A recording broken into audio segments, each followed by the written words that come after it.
Hello friends, आप सभी का हमारे यूट्यूब चैनल पर स्वागत है। तो जैसा कि आप सभी को पता है कि हमने घटना चक्र जीएस पॉइंटर का पूर्वावलोकन सार चला रखा है, जिसमें आज जो हम आपको कराने वाले हैं वो सामान्य भूगोल का, जो भारत का भूगोल है उसे हम पूरा टॉपिक वाइज करा रहे हैं आपको, जो कि आपके जितने भी प्रीवियस ईयर एग्जाम्स हुए हैं उन सभी में ये किसी न किसी एग्जाम्स में आपसे ये क्वेश्चन पूछे गए हैं और आगे भी पूछे जाने की पूरी संभावना है। इसमें भारत के भूगोल में हमने इसका सामान्य परिचय हुआ, आछांसी विस्तार, मानक समय, साथ ही आपका जो भौतिक विभाजन है, इसके साथ साथ उत्तर का पर्वतीय प्रदेश और पर्वत की चोटियाँ और घाटियाँ जो हैं, दर्रे हैं, तटीय भाग हैं, और इनके साथ ही हमने जैसे कि जो अरब सागर के द्वीप समूह से संबंधित जो क्वेश्चन है वो भी करा दिए हैं। भारत के राज्य केंद्र शासित प्रदेश से संबंधित जो क्वेश्चन है वो भी कंप्लीट हो चुके हैं। प्रजाति और जनजाति से संबंध भी हमारी वीडियो क्लियर हो चुकी है। और आज जो हमारा इसमें जो टॉपिक रहेगा, आज का हमारा जो टॉपिक है वो आपका है अपवाह तंत्र। अपवाह तंत्र में जैसे आपका गंगा नदी तंत्र है, साथ ही ब्रह्मपुत्र नदी तंत्र है, दक्षिण भारत की नदियां हैं और अन्य नदियां हैं, इनसे संबंधित जो भी इंपॉर्टेंट क्वेश्चंस होंगे जो आपके एग्जाम पॉइंट ऑफ व्यू से इंपॉर्टेंट है, वो सभी क्वेश्चंस हम आपके वन लाइनर में कराएंगे। और फ्रेंड्स, अगर आप इसी के साथ हमारे यूट्यूब चैनल पर पहली बार आए हैं तो प्लीज़ चैनल को लाइक, शेयर एंड सपोर्ट करना बिल्कुल भी न भूलिएगा। तो चलिए हम स्टार्ट करते हैं। इसमें हमारा पहला है इसमें आपका गंगा नदी तंत्र से संबंधित है। देख सकते हैं आप, गंगा नदी तंत्र से संबंधित है। तो गंगा नदी उदाहरण है, तो गंगा नदी किसका उदाहरण है? तो ये आपका पूर्ववर्ती अपवाह का उदाहरण है। किसका उदाहरण है? पूर्ववर्ती अपवाह का उदाहरण है। ठीक है। नेक्स्ट है कि बांग्लादेश में गंगा नदी को पुकारा जाता है। जो बांग्लादेश है, बांग्लादेश में आपकी जो गंगा नदी है उसे पद्मा के नाम से जाना जाता है। ठीक है। फिर आता है कि सुंदरबन डेल्टा का निर्माण करने वाली नदियां हैं। तो हम आपको बता दें कि ये क्वेश्चन बहुत बार आपसे पूछा जाता है, तो इसे इंपॉर्टेंट में रखिएगा, क्योंकि जो सुंदरबन डेल्टा है उसका निर्माण करने वाली जो नदियां हैं वो आपकी गंगा और ब्रह्मपुत्र है। कौन कौन है? गंगा और ब्रह्मपुत्र है। ठीक है।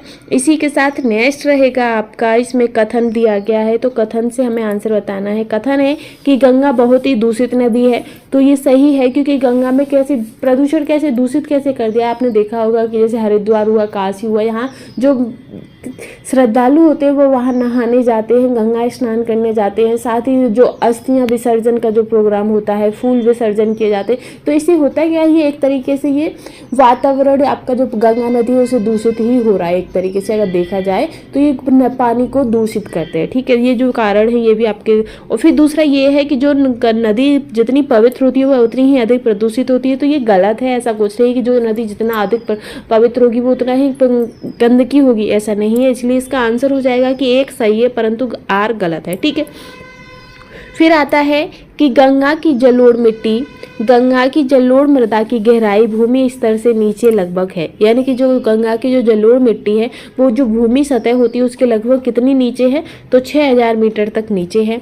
फिर आता है कि देवप्रयाग अलकनंदा एवं भागीरथी नदी के संगम पर स्थित है। जो देवप्रयाग है, अब क्वेश्चन क्या पूछेगा कि देवप्रयाग आपकी किन किन दो नदियों, कौन सी वो दो नदियां जिनके संगम पर स्थित है? तो देवप्रयाग आपका अलकनंदा और भागीरथी नदी पर स्थित है। ठीक है। फिर आता है कि रुद्रप्रयाग जो है वो आपकी अलकनंदा और मंदाकिनी नदी के संगम पर स्थित है। और जो अलकनंदा है वो आपकी नदी बद्रीनाथ से बहती है। कहाँ से बहती है? जो अलकनंदा है वो आपके बद्रीनाथ से बहती है। ठीक है। इसी के साथ हम आगे चलेंगे। ये सूची है आपकी जिसमें मिलाना है। तो जो रुद्रप्रयाग है, रुद्रप्रयाग आपका अलकनंदा और मंदाकिनी का संगम है।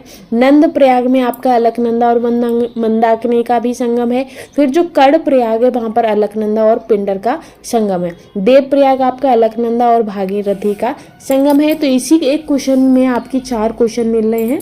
ठीक है। आगे आता है कि अलकनंदा और भागीरथी का जो संगम होता है वो कहाँ होता है? तो देवप्रयाग में होता है इन दोनों का संगम। इसी में हम आगे चलेंगे नेक्स्ट क्वेश्चन पर। तो नेक्स्ट रहेगा इसमें कि मंदाकिनी नदी जल प्रवाह अथवा मुख्य नदी संबंधित है। तो जो मंदाकिनी नदी है वो जल प्रवाह अथवा मुख्य नदी किससे संबंधित है? तो ये आपके अलकनंदा से संबंधित है मंदाकिनी। ठीक। फिर आता है कि केदारनाथ के रुद्रप्रयाग के मध्य बहती है। तो केदारनाथ और रुद्रप्रयाग के जो मध्य बहती है वो आपकी अलकनंदा नदी है। ठीक है। नेक्स्ट है कि वह नदी का तट जिस पर बद्रीनाथ का प्रसिद्ध मंदिर स्थित है, तो वह कौन सा है, तो वो अलकनंदा है, अलकनंदा नदी है जिस पर बद्रीनाथ का प्रसिद्ध मंदिर स्थित है।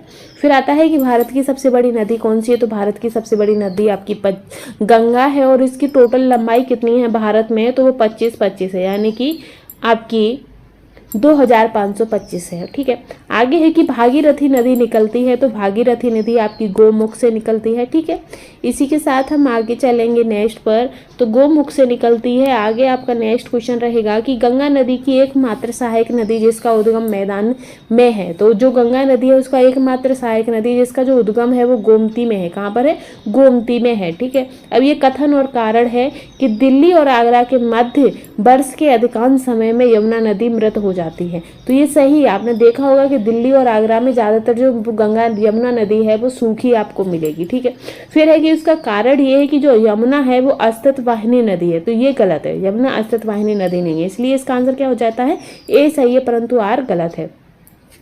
नेक्स्ट है कि बेतवा, चंबल, केन तथा रामगंगा नदियों में से यमुना की सहायक नदी नहीं है, तो जो बेतवा, चंबल, केन और रामगंगा जो है, इनमें से जो रामगंगा है वो इनकी सहायक नदी नहीं है। ठीक है, इसी के साथ हम आगे बढ़ेंगे।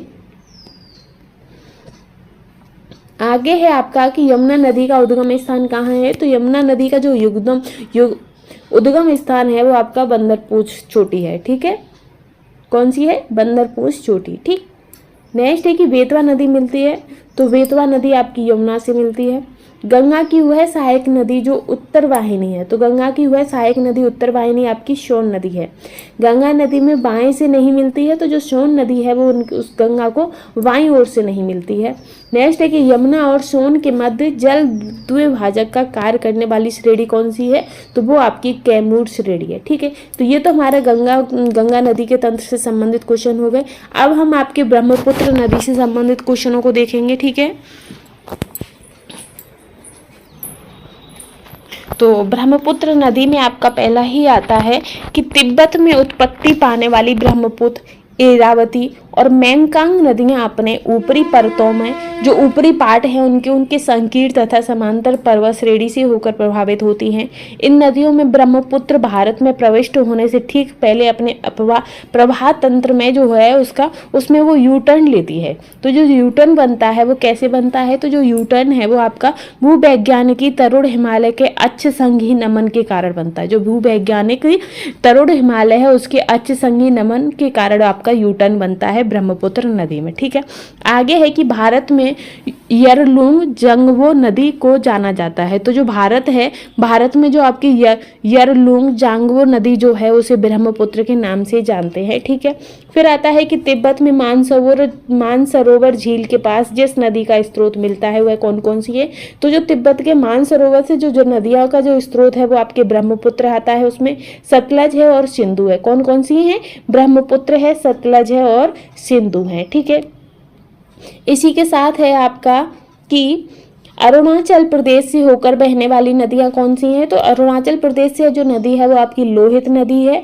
और सुबनसिरी है जो अरुणाचल प्रदेश से होकर बहती है। ठीक है, आगे आएगा आपका कि मानस नदी सहायक नदी नहीं है, तो मानस नदी जो है वो आपकी ब्रह्मपुत्र की सहायक नदी नहीं है। ठीक है, आगे है कि ब्रह्मपुत्र नदी तिब्बत में जानी जाती है, तो जो ब्रह्मपुत्र नदी है उसे तिब्बत में सांगपो नदी के नाम से जाना जाता है और ब्रह्मपुत्र सांगपो नाम से जाना जाता है। ठीक है, आगे आता है कि ब्रह्मपुत्र नदी का बहाव क्षेत्र है, तो जो ब्रह्मपुत्र बहाव क्षेत्र यानी कि जो ब्रह्मपुत्र नदी है वो कहाँ कहाँ ये बहती है, तो ये आपकी तिब्बत में बहती है, बांग्लादेश में बहती है और भारत में बहती है। बांग्लादेश में इसको हम क्या कहते हैं, जमुना कहते हैं, यमुना नहीं जमुना, यानी कि जा आ रहा है आगे, जमुना कहते हैं ब्रह्मपुत्र को। फिर आता है कि ब्रह्मपुत्र की सहायक नदियां हैं, तो ब्रह्मपुत्र की जो सहायक नदी है वो आपकी दिबांग है, कामेंग है और लोहित, ये 3 नदियां ऐसी हैं जो ब्रह्मपुत्र की सहायक नदी हैं। ठीक है, नेक्स्ट आता है कि वह नदियां जिनका स्रोत बिंदु लगभग एक ही है, तो ये जो आपकी ब्रह्मपुत्र और सिंधु नदी है इनका जो लगभग जो स्रोत बिंदु है वो एक ही है, यानी कि मानसरोवर झील। ठीक है फ्रेंड्स, और ये जो आपकी जो क्वेश्चन आंसर है नदियों से संबंधित, ये वो क्वेश्चन आंसर हैं जो आपके प्रीवियस में क्वेश्चन एग्जाम्स में पूछे गए हैं, जो आपके आगे भी पूछे जाने की पूरी संभावना है। ठीक है, आगे आता है कि दक्षिण भारत की नदियां, नदियाँ। तो दक्षिण भारत की नदियों के संबंध में ये पहला ही है आपका कथन और कारण कि पश्चिम घाट की नदी डेल्टा का निर्माण नहीं करती हैं।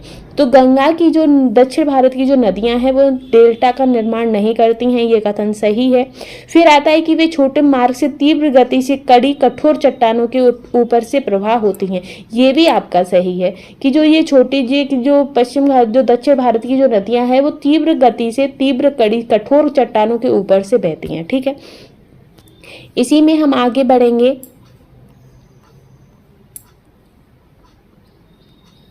आगे है आपका ये कथन दिया गया है कि प्रायद्वीपीय भारत की सबसे प्रमुख नदी बंगाल की खाड़ी में गिरती हैं, ये सही है, परंतु नर्मदा तथा ताप्ती अरब सागर में गिरती हैं। तो ये कथन सही है आपका। उसका कारण क्या है कि नर्मदा और ताप्ती नदियां विभ्रंश घाटी से होकर बहती हैं, इसलिए ये आपकी अरब सागर में गिरती हैं। तो इसका जो कारण है वो भी एकदम सही दिया गया है। तो इसका आंसर हो जाएगा आपका कि ए और आर दोनों कथन सही हैं और जो ए है वो आर की सही व्याख्या कर रही है। फिर आगे है कि नर्मदा नदी पश्चिम की ओर बहती है, जबकि अधिकांश अन्य प्रायद्वीपीय बड़ी नदियां पूर्व की ओर बहती हैं। क्यों?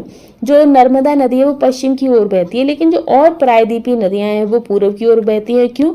क्योंकि यह एक जो रेखीय भ्रंश घाटी में विस्तृत है। जो नर्मदा नदी है वो आपकी एक रिफ्ट घाटी में विस्तृत है, इसलिए ये बहती है ऐसे। ठीक है, आगे हम बढ़ेंगे, नेक्स्ट पर चलेंगे। तो नेक्स्ट आगे रहेगा कि नर्मदा घाटी जिन पर्वत श्रृंखलाओं के बीच स्थित है वह है। तो जो नर्मदा घाटी है वो आपकी विंध्य और सतपुड़ा की पर्वत श्रेणियों की या पर्वत श्रृंखलाओं के बीच स्थित है। ठीक है, आगे है कि नर्मदा अपने मुहाने पर डेल्टा का निर्माण करती है। तो ये गलत है कि जो नर्मदा है वो, क्योंकि जो दक्षिण भारत की जो नदियां हैं वो डेल्टा निर्माण नहीं करती है। और नर्मदा कैसी है? तो नर्मदा आपकी दक्षिण भारत की नदी है, तो ये डेल्टा नहीं बनाएगी। ठीक है, आगे है कि इसका कारण क्या है? तो इसका कारण है कि एक भ्रंश घाटी में बहती है, तो ये सही है, इसका आंसर ये सही हो जाएगा।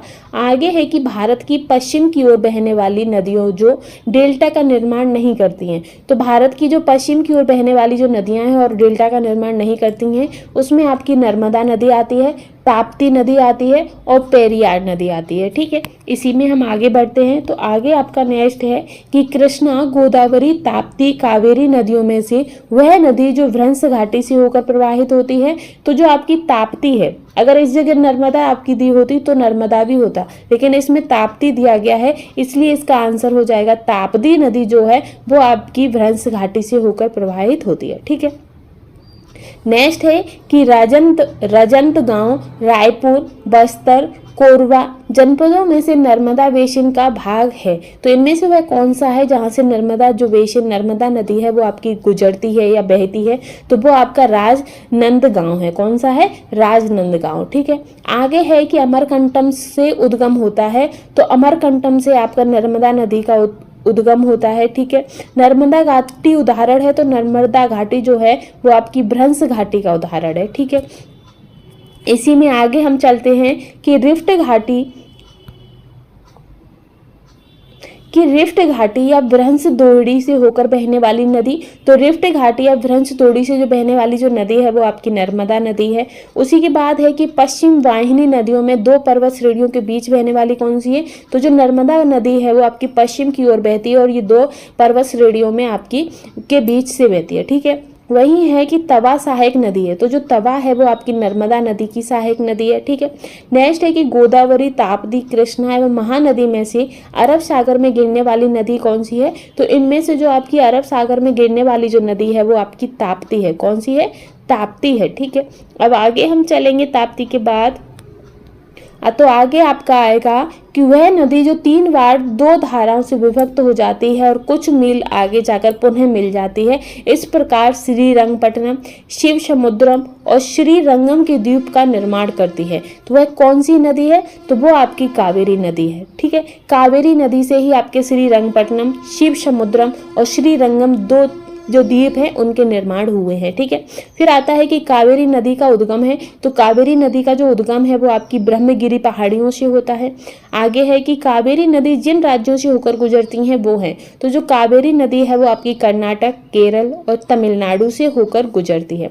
दक्षिण की गंगा किसे कहते हैं? तो कावेरी को ही आपकी दक्षिण की गंगा कहा जाता है। ठीक है, तो आगे आएगा आपका कि कृष्णा नदी जल विवाद है। तो जो कृष्णा नदी जल विवाद है वो आपका आंध्र प्रदेश, कर्नाटक और महाराष्ट्र के मध्य, 3 राज्यों के मध्य आपका कृष्णा नदी का विवाद चल रहा है। फिर आता है आपका कि वह नदी जिनको जोड़ने का कार्य किया गया है। तो जो गोदावरी और कृष्णा नदियों को जोड़ने का कार्य किया गया है। नेक्स्ट है कि गोदावरी, कावेरी, ताप्ती महानदी में से वह नदी जो ऐश्वरी का बनाती हैं। क्या बनाती हैं? ऐश्वरी बनाती हैं। तो इन नदियों में से जो ताप्ती नदी है वो आपका ऐश्वरी का निर्माण करती है। ठीक है, नेक्स्ट है कि गोदावरी, महानदी, नर्मदा व ताप्ती नदियों की लंबाई के आरोही क्रम में सही क्रम बताइए। तो इनका जो आरोही क्रम होगा तो उसमें सबसे पहले गोदावरी आएगी, फिर नर्मदा, फिर महानदी, फिर ताप्ती आएगी आपकी। ठीक है, आगे हम बढ़ते हैं। नेक्स्ट है आपका कि प्रायद्वीपीय भारत में पूर्व दिशा में बहने वाली नदियों का उत्तर दक्षिण का सही क्रम क्या है? तो पूर्व दिशा में तो स्वर्ण रेखा, महानदी, गोदावरी, कृष्णा, पेन्नार, कावेरी और वेंगई। ठीक है, आई होप आपको ये सीरीज पसंद आ रही होगी। अगर पसंद आ रही है तो प्लीज़ हमें सपोर्ट करते चलिएगा। नेक्स्ट है कि दक्षिण भारत की नदियों का प्रमुख अपवाह तंत्र है। तो दक्षिण भारत की नदियों का जो प्रमुख अपवाह तंत्र है वो आपका वृक्षनुमा है। कैसा है? वृक्षनुमा है। ठीक है, आगे है कि सोन, नर्मदा तथा महानदी निकलती हैं। तो जो सोन, नर्मदा और महानदी हैं वो आपके अमरकंटक से निकलती हैं। कहाँ से निकलती हैं? अमरकंटक से। ठीक है, नेक्स्ट है कि वह नदी जो ऐश्वरी नहीं बनाती है। तो जो महानदी है, महानदी वो आपके ऐश्वरी का निर्माण नहीं करती है। नेक्स्ट है कि ओडिशा में अपना डेल्टा बनाती है। तो जो महानदी है वो ओडिशा में अपना डेल्टा बनाती है। फिर आता है कि सबसे बड़ा डेल्टा कौन सा है? तो सबसे बड़ा डेल्टा कौन सा है? सुंदरबन डेल्टा है। और ये किस नदियों पर है? तो ये आपकी गंगा, ब्रह्मपुत्र नदियों पर स्थित है। नेक्स्ट आता है कि वह नदियां जिनके घाटों से जल का अभाव है। तो जो साबरमती है तथा ताप्ती के घाटों में क्या है कि जल का अभाव है। ठीक है, आगे हम बढ़ेंगे इसी सीरीज में। तो इसी में नेक्स्ट है कि वह स्थान जहां से भारत की 2 महत्वपूर्ण नदियों का उद्गम होता है, जिनमें से एक उत्तर की तरफ प्रवाहित होकर बंगाल की खाड़ी की तरफ प्रवाहित होने वाली दूसरी महत्वपूर्ण नदियों से मिलती हैं और दूसरी अरब सागर से प्रभावित होती है। तो वो आपकी अमरकंटक है। कौन सी है? अमरकंटक है। ठीक है, आगे है कि केरल में पूर्व की ओर प्रभावित होने वाली नदियां कौन सी हैं? तो केरल में जो पूर्व की ओर नदियां बहती हैं वो आपकी पाम्बार है, भवानी है और कबानी है। भवानी, कबानी और पाम्बार। ठीक है, नेक्स्ट है कि मध्य प्रदेश में पूर्व से पश्चिम की ओर जो नदियां बहती हैं वो कौन सी हैं? तो नर्मदा है, ताप्ती है और माही है। ठीक है, इसी में आपका नेक्स्ट आता है कि नर्मदा, महानदी, गोदावरी एवं कृष्णा नदियों में से सबसे बड़ा जल ग्रहण क्षेत्र है। तो जो सबसे बड़ा जो जल ग्रहण क्षेत्र है वो आपका गोदावरी नदी का है। ठीक है, नेक्स्ट है कि प्रायद्वीपीय भारत की सबसे लंबी नदी कौन सी है? तो प्रायद्वीपीय भारत की सबसे लंबी नदी आपकी गोदावरी है। और वैसे अगर पूछे कि भारत में कौन सी नदी सबसे लंबी है तो वो आपकी गंगा नदी आती है। आगे है कि वंशधारा, इंद्रावती, प्राणहिता एवं पेन्नार नदियों में से गोदावरी की सहायक नदी कौन सी है? तो जो इंद्रावती है और प्राणहिता है वो आपकी गोदावरी नदी की सहायक नदियां हैं। ठीक है, तो ये तो हमारी दक्षिण भारत की नदियां हो गई, गंगा नदी हो गई, ब्रह्मपुत्र नदी हो गई। अब हम बात करेंगे कुछ अन्य नदियों के बारे में भी, उनसे भी संबंधित क्वेश्चन आपके एग्जाम्स में पूछे जाते हैं। जैसे कि हिमालय की सभी श्रेणियों को काटने वाली नदी है। तो जो हिमालय की सभी श्रेणियों को काटने वाली जो नदी है वो आपकी सतलज नदी है। ठीक है, फिर आता है कि दूध गंगा नदी अवस्थित है। तो जो दूध गंगा नदी है वो आपकी जम्मू कश्मीर, उत्तराखंड और महाराष्ट्र में स्थित है। कहाँ पर है? जम्मू कश्मीर, उत्तराखंड और महाराष्ट्र में कौन सी है? दूध गंगा। ठीक है, नेक्स्ट है कि बंगाल की खाड़ी में गिरने वाली नदियां हैं। तो बंगाल की खाड़ी में गिरने वाली जो नदियां हैं वो आपकी गंगा है, ब्रह्मपुत्र, गोदावरी, महानदी, कृष्णा, कावेरी, पेन्नार, स्वर्णरेखा और ब्रह्मणी है। तो ये टोटल कितनी हैं आपकी? 1 2 3 4 5 6 7 8 9। तो 9 नदियां ऐसी हैं जो आपकी बंगाल की खाड़ी में गिरती हैं। कौन कौन सी? गंगा, ब्रह्मपुत्र, गोदावरी, महानदी, कृष्णा, कावेरी, पेन्नार, स्वर्णरेखा और ब्रह्मणी। ठीक है, आगे है कि कृष्णा नदी की सहायक नदी कौन सी है? तो कृष्णा नदी की जो सहायक नदी है उसमें आपकी कोयना, यरला, डीना, वरड़ा, घाट प्रभा आदि नदियाँ कृष्णा नदी की सहायक नदी हैं। ठीक है, इसी सीरीज में हम आगे बढ़ते हैं। तो आगे है आपका कि हगरी सहायक नदी है। तो जो हगरी है वो किसकी सहायक नदी है? तो वो आपकी तुंगभद्रा की सहायक नदी है। नेक्स्ट आता है कि सोन नदी का वास्तविक स्रोत है। तो जो सोन नदी है उसका जो वास्तविक स्रोत है वो आपका शहडोल जिले में अमरकंटक से है। ठीक है, नेक्स्ट आता है कि उत्तर दक्षिण दिशा के आधार पर नदियों का सही क्रम है। कैसा? उत्तर दक्षिण, यानी कि उत्तर से दक्षिण की ओर। ठीक है, इसमें जो सही क्रम है वो आपका किशन गंगा, गंगा, वैन गंगा और पैन गंगा। सबसे पहले आपका किशन गंगा है, फिर गंगा है, फिर वैन गंगा है, उसके बाद पैन गंगा है। ठीक है, आगे है कि हिमाचल प्रदेश से होकर बहने वाली नदियां कौन कौन सी हैं? तो व्यास है, चिनाब है, रावी है, सतलज है और यमुना है। ये आपकी जो नदियां हैं वो हिमाचल प्रदेश से होकर बहने वाली नदियां हैं। ठीक है, अब ये आपका एक चित्र दिया गया है जिसमें 1, 2, 3, 4 नंबर अंकित हैं। आप देख सकते हैं, हम दिखा भी देते हैं। ये 1 है आपका, ये 4 है, ये 3 है, ये 2 है। ये आपका नेपाल है, ये काठमांडू है। ठीक है, तो इसमें हमसे कुछ पूछा गया है, गटक, गोमती, गंगा और घाघरा। ये आपकी गटक, ये आपकी ये गटक है, ये गंगा दूसरे नंबर पर है, ये गंगा हो गई, गोमती आपकी ये रही और घाघरा का क्षेत्र ये रहा। ठीक है, आगे चलेंगे हम इसी में।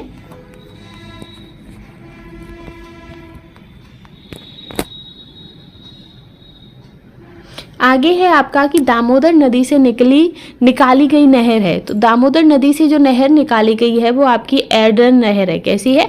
एडन नहर है। ठीक है, दामोदर नदी की सहायक नदी कौन सी है? तो जो हुगली है वो दामोदर नदी की सहायक नदी है।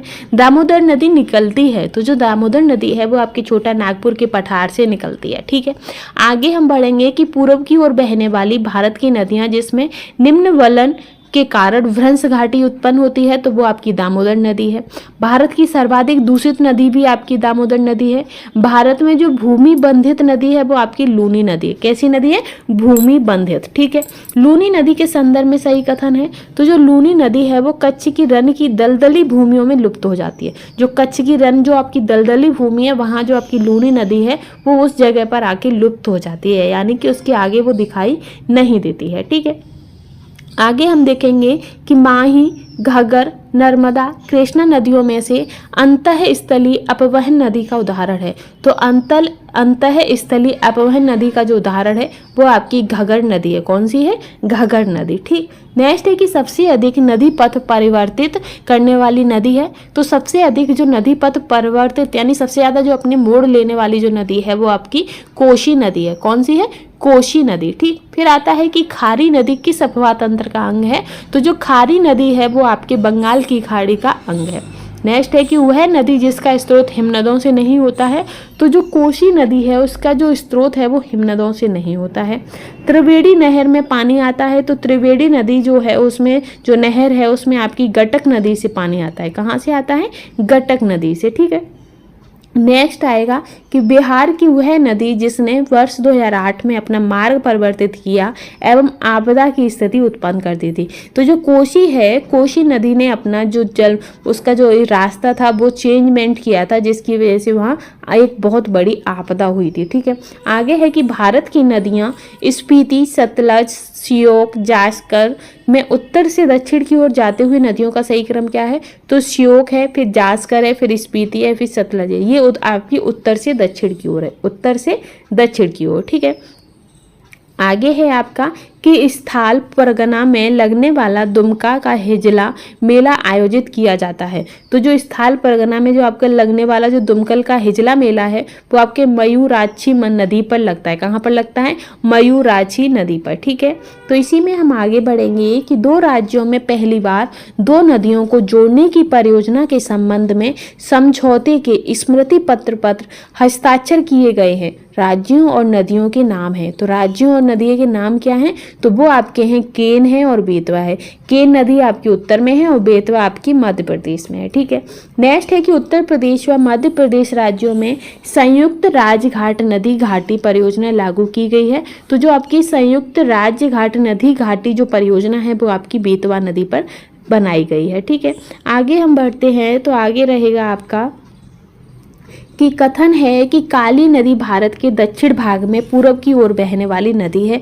उसका कारण क्या है? तो उसका कारण है कि दक्षिण पठार अपने पश्चिम किनारों पर उच्चता पर है और पूर्व में बंगाल की खाड़ी की दिशा में उसकी मंद प्रवणता है, इसकी वजह से। तो इसका जो कथन है वो गलत है, लेकिन इसका कारण है जो एकदम सही है। ठीक है, नेक्स्ट है कि भारत में विश्व का सबसे ऊंचा पुल बनाया जा रहा है। तो भारत में जो विश्व का सबसे ऊंचा पुल है वो आपका चिनाब नदी पर बनाया जा रहा है। कहाँ? चिनाब नदी पर। ठीक है, नेक्स्ट है कि भारत नदी सेतु स्थित है। तो जो महात्मा गांधी सेतु जो है वो आपका बिहार में स्थित है। ठीक है, आगे हम बढ़ेंगे। आगे है आपका कि वह नदी जिसका उद्गम स्थल भारत में नहीं है। तो जो सतलज नदी है उसका उद्गम स्थल आपका भारत में नहीं है। साथ ही जो ब्रह्मपुत्र नदी है, ब्रह्मपुत्र नदी का भी जो उद्गम स्थल है वो आपका भारत में नहीं है। ठीक है, इसके बाद आता है कि कपिल किसकी सहायक नदी है। तो जो कपिल है वो आपकी ब्रह्मपुत्र यानी कि ब्रह्मा की सहायक नदी है। फिर आता है गोदावरी। तो गोदावरी आपकी मजरा की सहायक नदी है। कृष्णा की सहायक नदी भीमा है। ब्रह्मपुत्र की तीस्ता है। गोदावरी की इंद्रावती है। आगे हम चलेंगे तो आगे है आपका कि अध्यारोपित नदी का उदाहरण है। तो अध्यारोपित नदी का जो उदाहरण है वो आपका चंबल है। संकोच नदी सीमा बनाती है। तो जो संकोच नदी सीमा है वो आपकी असम एवं पश्चिम बंगाल के बीच बनाती है। इसके बाद है कि वह नदी जो मध्य प्रदेश से निकलती है और खंबात की खाड़ी में गिरती है, तो वो आपकी माही नदी है। किशन गंगा एक सहायक नदी है, तो झेलम नदी की है। मुंबई की मीठी नदी जिस झील से निकलती है वह है, तो जो मीठी नदी है वो आपकी बिहार झील से निकलती है। इसी के साथ आज की सीरीज को हम यहीं समाप्त करेंगे। नेक्स्ट वीडियो में हम आपको करेंगे कि नदी के किनारे स्थित नगर। तो नदी के किनारे कौन कौन से कौन स्थित नगर हैं उनसे भी संबंधित इंपॉर्टेंट क्वेश्चन काफ़ी बार पूछे गए हैं। तो आज की सीरीज यहीं स्टार्ट खत्म होती है। अगर आपको हमारे कंटेंट पसंद आया हो तो प्लीज़ चैनल के साथ बने रहिएगा। Thanks for watching.